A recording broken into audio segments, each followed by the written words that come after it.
So let's switch gears a little bit. We talked about support as a cost center, but more and more we're having the conversations in the industry about switching it, right? Support can be a revenue generator. Support can contribute amazing amounts of revenue to an organization. They can be involved in the renewals, they can be involved in expansion. And in a lot of cases, support can close a deal if a company is doing try before you buy type of engagements. That, of course, we want the amazing revenue to come in, but we have costs to consider. For people listening in, you've done this multiple times.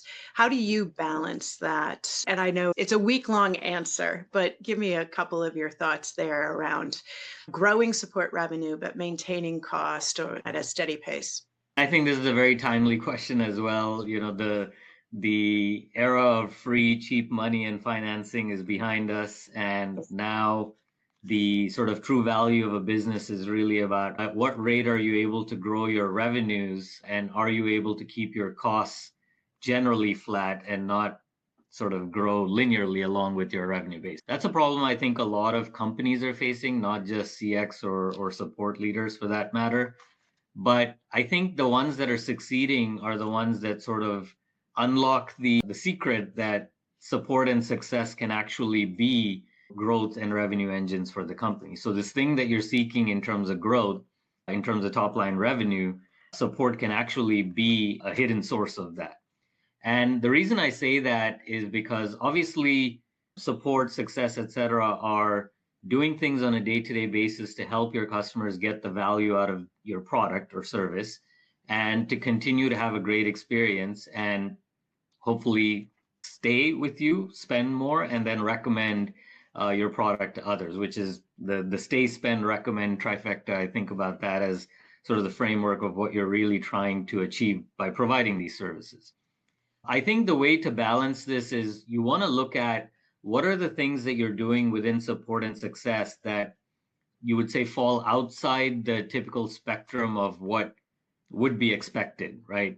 I think of support, real technical support in its core definition as, hey, you're helping a customer kind of overcome a challenge or something that breaks and get them on their way and keep using the product and getting the outcomes that they want. But if you are doing things beyond that to really handhold them or get them prepared for what's coming next in terms of the evolution of your product, you're adding value to the customers. And one common thing I hear across SaaS, especially enterprise SaaS, is customers are always saying, help me understand what is coming next and how I, realize that for myself. How do I turn it on? How do I get value from it? And that goes beyond support, right? But I don't think we've really cracked the answer to that question super well in the industry at large, I'll say. So focusing on how do you bring your customers along to the evolution of your product and help them use the things that you spend hundreds of millions of dollars in R&D building and in sales selling is the thing that I think customers are willing to kind of give you value back for. So when you think about generating revenue and balancing cost, I think the generating of revenue can come from being forward focused in terms of bringing your customers along. But that capacity has to come from leveraging technology and not doing the basic, hey, how do I do X, Y, or Z, and leveraging, AI or other, innovations in process and tech to take away that basic stuff, because customers also don't want to have to call you for that basic stuff. So take away that, create capacity, focus that on higher value outcomes for customers and higher value transactions and interactions, and that's how you balance it. And now you're generating more revenue for the same cost base, but then eliminating the non-value add. I know that's a super high level answer, but that's how I think about it, at least as a framework, to say, what is the higher value thing that my customer wants from me? And how do I take this capacity that we have and free up the basic stuff to help them focus and deliver on those things? Yeah. That's a phenomenal answer, and I love that. And what was it? Stay, expand, recommend? Was that right? Stay, spend, recommend. Stay, spend, So recommend. stay with me, spend more, and recommend. So that's awesome. that's I love it. So we have a little bit of time. We can sneak one more question in, and I can't wait to hear the answer for this one. So you're a board advisor for a number of organizations. So you're looking at a lot of things out there in the industry. What's an AI application you believe right now is out there that's going to redefine customer support in the next few years? And you're under no obligation to mention support logic here simply because you're on with me, but tell me something cool that you've seen that you think is just going to be amazing. So I think to answer this question, you really have to sort of unpack what is customer support and why does it exist, right? At the core reason. And I think everyone would agree, and this is not to throw our product management and engineering colleagues under the bus by any means, but customer support, I think, really exists because there are complexities in the design of the product or service, right? First and foremost. Then there are potentially unreliability or brittleness issues with the product or service, which is why customers need support. So if we accept those two things, and then the third reason being that customer support and humans and teams have to exist because there is no technology available that can just answer the questions and take care of the problem for the customer in its full spectrum without a human being involved. That's the third reason. The ease and convenience of interacting with the human, having that sort of rational intelligence to really debug something and troubleshoot it and get to the bottom of it is the third reason support exists in the form of people and functions with people. So I think the most interesting technologies that can arise that don't exist yet, that would disrupt customer support or evolve that entire experience, would be technologies that let you understand the impact of how you're designing your product while you're designing it. So today there are technologies that allow you to assess the security footprint of what you're building. Now let's imagine for a second that there's technology that while you're building the product allows you to run a performance and latency kind of profile on your construct of your architecture, right? And it Right. says, hey, if you scale to a 10,000 user base, you're going to start to experience problems. There are going to be table and database locks, and your customers are going to experience problems, and that's where brittleness and unreliability will come into play.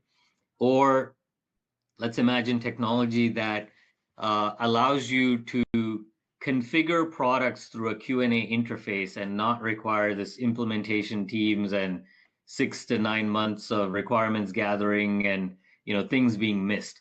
That whole way of configuring enterprise SaaS is a broken model. I've been in this space for 20 plus years, and to this day, nothing has changed in terms of products being configured better so that you don't end up in dead ends and corners that you later regret, right?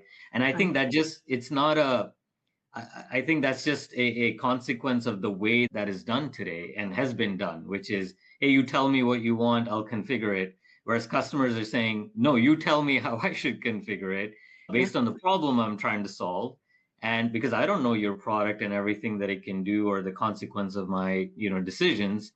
So I think technology that allows you to configure products in ways that are ideal, technology that allows you to design products and run through permutations of your design choices and say, I give you a 60 out of 100 usability and complexity score would be groundbreaking technology that then I think will eliminate the need for as much hand holding and support. So I'm excited for that. In fact, I'm always looking for technologies that address the problem at that stage because I feel like that's where the customer really benefits. And Yeah. ultimately, for me, the support vision at Workiva, our vision statement is to be the most stable, self-supportable platform in the world. It is not to deliver high quality support or better CSAT or resolve things faster. Yes, we want to do that, but our goal is that we shouldn't have to exist at all because Yeah. that's what the customer would want, right? And so I'm always looking for technologies that allow me to preempt the problem at sort of the product design or even implementation stage because that's where the seeds for support cases are sown. That's an awesome answer too. This has been an amazing time with you. I feel like not only I, but I think everybody who's listening is going to learn so much from you. Are you available on LinkedIn if somebody wants to reach out and ask you a question? Yeah, absolutely. And I'm always looking to collect more dots and connect more dots. And I'm a firm believer in the serendipity of, things that arise when you do that. So yes, I'm happy to connect and would love to hear thoughts and perspectives from others as well. That's great. Tell me just before we sign off, professional organizations, for people in the support industry or the contact center industry, however, you name it. Are you a member of anything that you think the listeners would want to know more about? Yeah, TSIA, you mentioned it. I did see you at the last conference in Vegas there. So that was great. I love TSIA, especially for all of the research and kind of thought-provoking discussions that they invoke. I love being part of the community in terms of being able to give my own perspective on where I think the focus should be. So I highly recommend TSIA. Lot of research, for anyone that's really looking to sort of advance their career as well. I think you have to have knowledge of what is going on at large in the industry, right? And benchmarks are always helpful as well when you're trying to make decisions of, hey, how much should we spend on support or success? And I think in terms of both qualitative and quantitative insights and inputs, TSIA, I think, is a great organization. I'm sure JB and Thomas are thrilled to know that you're recommending that. They're two very, very, very intelligent human beings, and I learned so much from them when I was working with them. And I still do, even though I'm not the employee. We're a partner, and we love the TSIA model and everything they're doing for the industry. Yeah, So and they're good people as well. So I had a absolutely, chance to sort of interact with them for the first time here recently, and yeah, I really enjoyed it. that's great. Shri, I want to thank you again for spending time with me. It has been an absolute pleasure to have these moments together. And if there's ever anything I can do for you, please don't hesitate to reach out to me. No, thank you as well, and thanks again for having me. It was an absolute pleasure. Wonderful. Thank you so much. Thank you.